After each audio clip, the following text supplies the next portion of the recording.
All right, so we've got 5 on. So what we'll do is we'll go ahead and get started, and hopefully some more people will join us. It's Friday night, so I'm not worried about it. I'm sure everybody's ready to start the weekend. So hi guys, I'm Christy from Sour Patch Chef. Tonight we're going to be making a broccoli pesto pasta.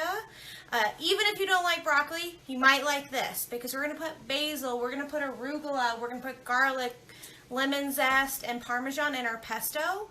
So this is great for kiddos that don't like broccoli or are afraid to eat their vegetables. This is also great for adults, aka Robert, who doesn't like vegetables or doesn't eat them enough. So, great way to sneak it into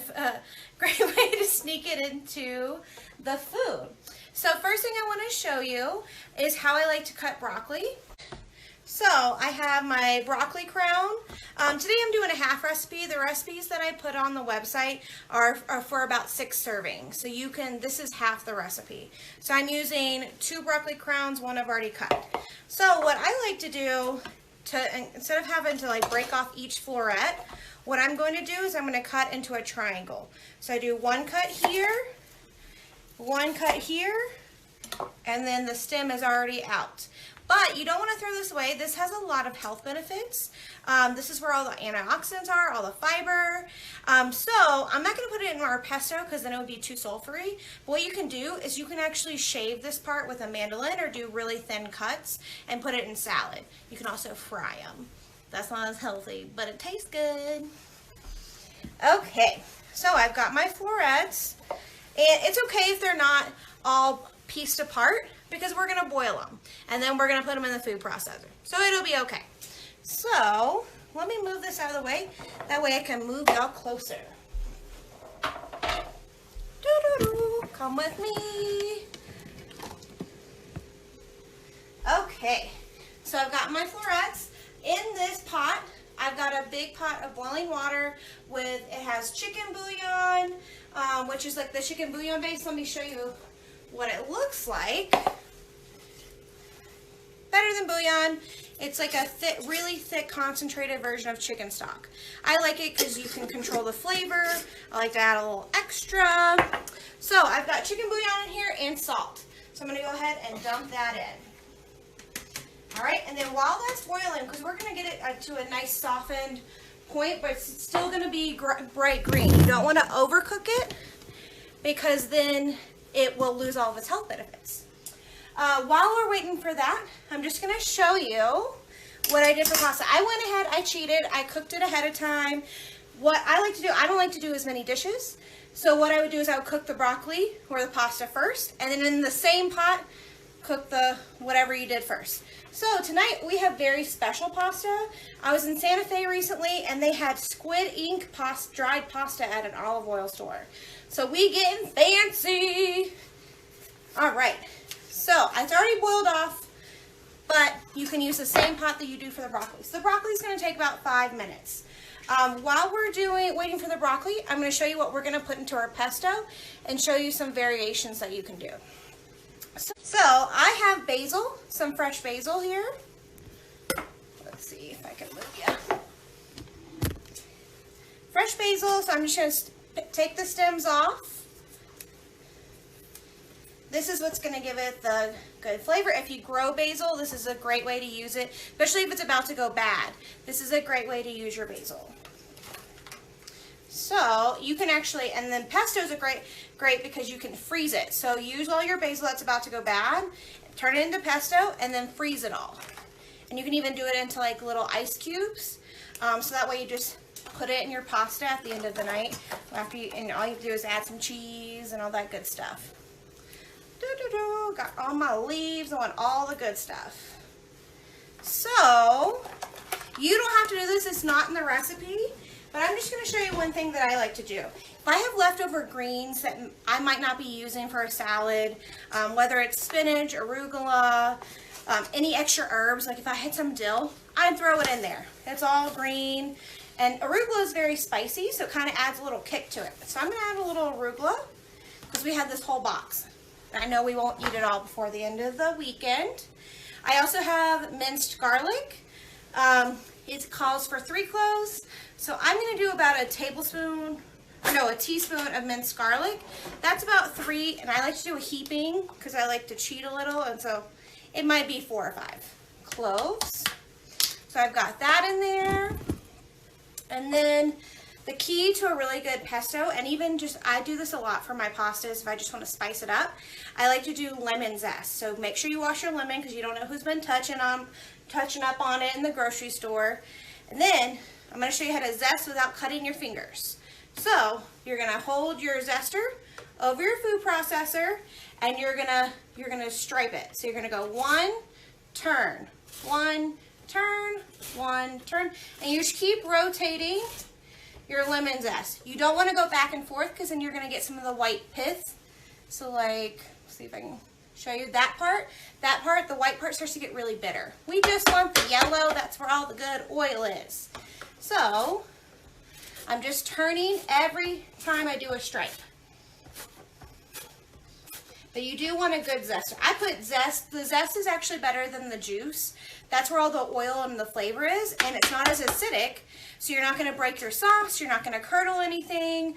It's great on chicken because it doesn't make it tough. So I'm just going to keep going until I have all the zest, and it smells so good. It's like natural perfume.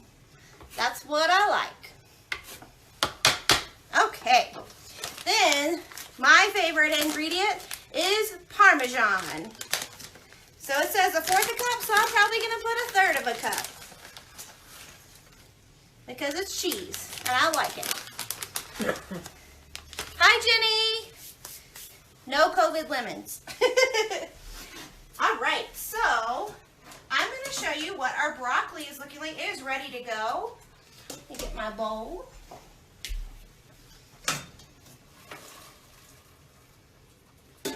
Oh yeah, so it's nice and tender, but it's still bright green. I also saved some of my pasta water in case I need to thin out my sauce later. So this is just a little bit of the pasta water. It catches all that starch, so you can use it to thin out your sauce, and you can also use a little bit of it if you need to thicken it. And then I'm going to get my heat on for my pesto. Okay, so look how bright green and beautiful this broccoli is. It's steaming a lot. Really tender. If I wanted to eat it like this would be called blanching. This kind of gets all those nutrients brightened up. So that's why it turns bright green, brings the chlorophyll out. And so you don't want to go any darker than this on the green, or you've hurt your nutrients. You don't want them to leak into your water. So I'm going to take my broccoli. I'm going to put as much of it as I can into the food processor. Might not all fit, but I'll add a little bit more later. And then I'm going to turn it on. All right. Just so you can see.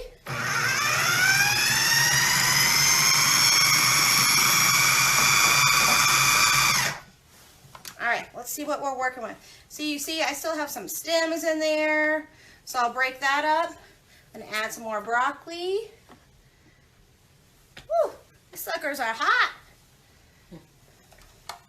And then, you see how it's gathering on the side? So I'm going to take my spatula and just push it down.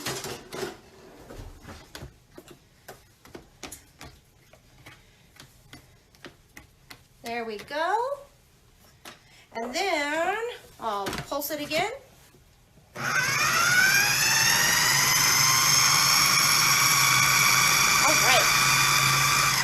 So here I have olive oil. This is a butter flavored olive oil that somebody gave me. It was just a gift. This is your chance to add flavor. So they have all different kinds of fun olive oils out there. They have butternut squash olive oil. They have herbes de Provence. They've got a bacon olive oil. That would be really great in here. So while this is on, I'm going to add a little bit of olive oil. It's about 1/4 cup.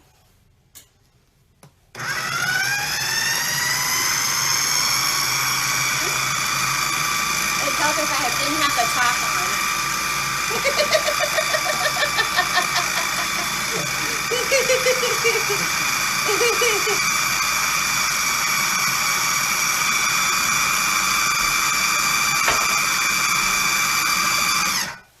right, let's see if I need, see I still have my stems in there. I'm gonna push those babies down. Get up in there.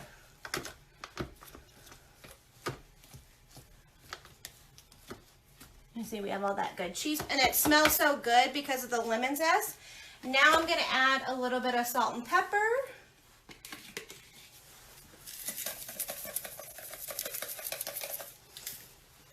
And I'll do fresh ground pepper. And you can also do, if you want to do other herbs, if you had fresh thyme, fresh oregano, dill would be really good in here.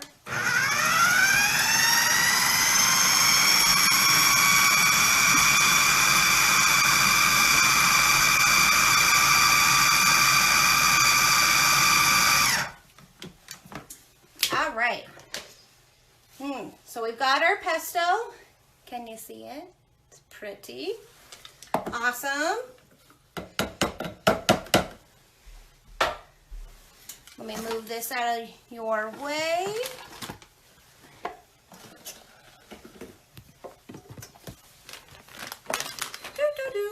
And now we are going to start cooking our shrimpies. So if you don't like shrimp, that's okay. You can do this with chicken. So here, let me see if I can get you to see me. Hey, Carrie. Okay, so I have a little bit of sunflower oil. It's about a teaspoon of sunflower oil because it's a high heat oil. I have a teaspoon of butter, or just a little pat for flavor. I have it on medium-high heat, and I bought my shrimp. They are peeled, deveined, raw. I'll show you these babies. And what's really important when you're doing shrimp, you don't want to overcook it because then it's going to be tough. And when you're eating your pasta, you're going to be like, do I need to get a knife out for this? Or you just have like a piece of shrimp and you like have to grab it out of your mouth and tear it with your teeth. And it's, you know, it's kind of embarrassing. I do it, but it happens. So I'm going to add my shrimp in. Ooh, I need more of a sizzle. Let's turn it up. All right, now it's starting. Then all that juice that was in there from defrosting. So I started defrosting this morning, and then it had all the juice for that defrosting. I put it in there. So that's your homey flavor. That's you're developing your flavor in your pan. So we're going to let this shrimp cook for about a minute. It's not going to cook all the way, and then we're going to use a slotted spoon and take it right back out. I do this for all my shrimp dishes. So I'm going to stir, stir, stir. Yes, Marie, you get to stir. You'll love this part. Okay. Get this going. Getting it cooking. And then this is also, pasta dishes are a great way to use whatever's left over in your fridge. So I had some leftover cut cherry tomatoes. So they get nice and sweet in here. We have cherry tomatoes. Then, so tonight we're using ricotta. It's a Belgioso ricotta. But you can use cream cheese. I've used mascarpone. There's been times when I haven't been able to find any of them, and I've just used extra cheese, and it was delicious. So use what you have in your fridge. Don't feel like you have to make a special trip for pasta dishes. That's not the point of it. All right, so you can see our shrimp. They're about halfway cooked. Can you see? So the shrimp are coming right back out. And you see they're not cooked. Don't be alarmed. I'm not trying to kill you, but we don't want them to get overcooked. Now that my heat's going, I'm going to add my pesto in. We've got our pesto and we're going.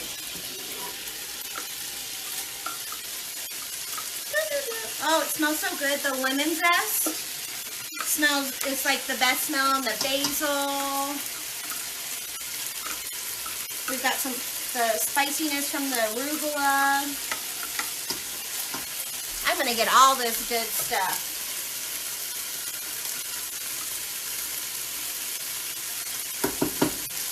All right. So it's starting to splatter. That's okay. We're going to add in more butter because that's what we do. More butter is better. All right, we got our butter in there. I'm gonna add my cherry tomatoes or whatever vegetables you have left over. You have some asparagus, bell peppers, onions, put that in there too. And I'm gonna add my ricotta. Ooh.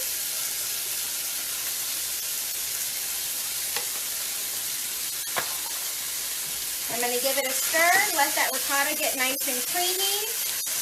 This is when the pasta water is going to come in handy.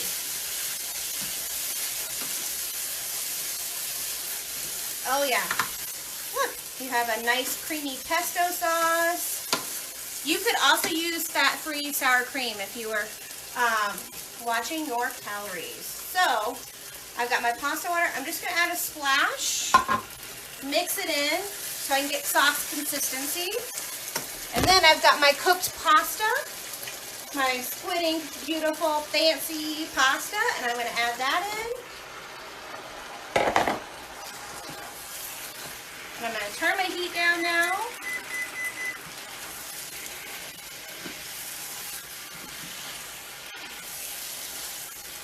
And your kids will never know, or your hubbies, that there's broccoli in here. Unless you tell them, so don't tell them. All right, perfect. And then I like to now finish with my shrimp. I'm gonna add my shrimp in. And they're gonna finish cooking in this sauce. We'll let it cook for a couple minutes.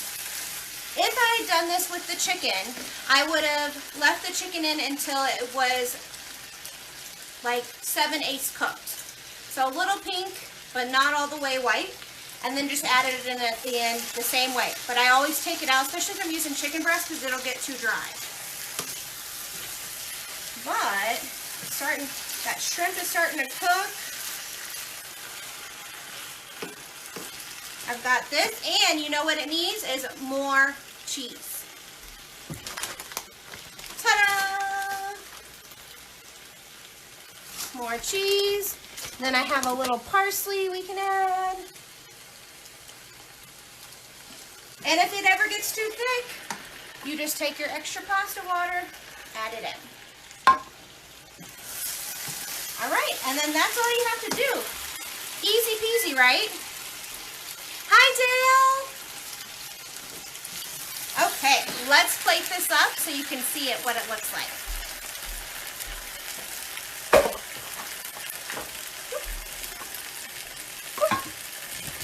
I'm coming, I'm coming.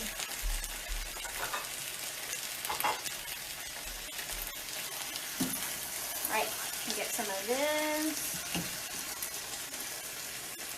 And let's get some shrimpies. I turned the heat off, and this, I'm actually going to move it. The last thing I want, I took such care to not overcook my shrimp. If you just leave it in there, it's going to overcook. So you did all that work for nothing. All right. Oh, yeah. Here we go. Happy dinner. Happy Friday. Thank you so much for watching, guys. Does anybody have any questions? You can ask me anything. Also, for chicken, I like to use chicken thighs. So if that's what you have, use chicken thighs. That's okay. Just cut it up into bite-sized pieces before you cook it off. So thank you so much for watching. I have another video tomorrow at 12 on poached eggs. So poached eggs are my jam. That's my favorite challenge. And then Sunday, my favorite thing to go with poached eggs is hollandaise. So we'll be making hollandaise sauce together. So that way you can brunch it up while you're on lockdown. We also have a donate page to Craft a Colorado Studio. I know that all the vendors there, they're co-ops, so they help small businesses. They need help paying rent. Anything you can give is great. It's not required, but thank you so much. I hope you'll stay tuned for more videos. All the recipes that I do are going to be up on my website, www.sourpatchchef.com, and I hope to see you soon. Bye, guys. Thank you.